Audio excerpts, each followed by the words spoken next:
Deməli, qoşma. Qoşma nədir? Paslelıq. Axı qoşulur sözdən sonra. Posli. Ondan götürürlər, olur poslelıq. Qoşma, ismin 6 halı var, düzdürmü? 4-ünə.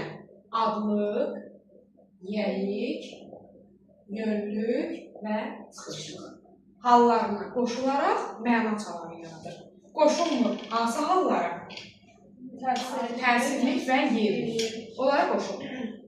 İndi qoşmanın növlərini və məna çalarını. Deməli, birgəlik, vasitə. Vasitə, alət. Deməli, belə eləyək. Sən onu saxla. Deməli, uşaqlar, bax, qoşmaları yazmışam.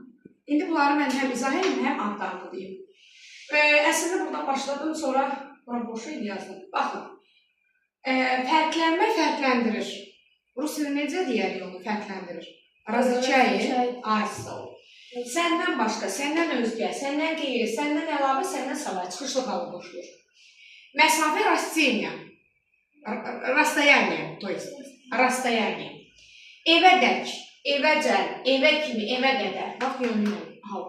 Bunlar öz aralarında sinonimdirlər. Bir dənə sözü götürürsünüz, onları qoşursunuz, ardıcıl olaraq bir-birini əvəzləyirlər, rahat şəkildə. Zamenyay durduğu. Sonra istiqamət, направление. Evə doğru, evə tərəf, evə sarı. Bunu evə qarşı deyə bilmirsən, sənə qarşı. Məsələn, deyirəm ki, protiv cibə, protiv. Sənə qarşı heç bir pis niyyətin yoxdur. Yönlü hal. Birgəlik. Burada 3 dənə ad var, 3 də fərqli. Birgəlik də bu meyistir. Vasitə с какой-то помощью, da. Düzmü deyirəm bu?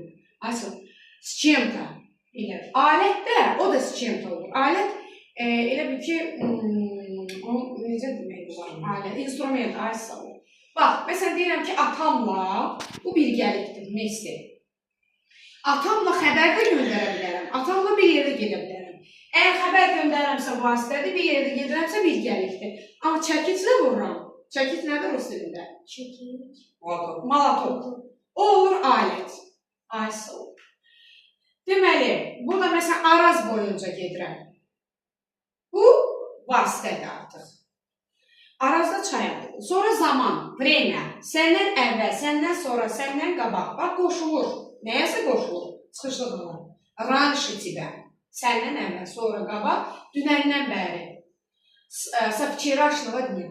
Bir də, bax, bu kimi kitabda yox idi. Çatan kimi, nə zaman? Çatan kimi.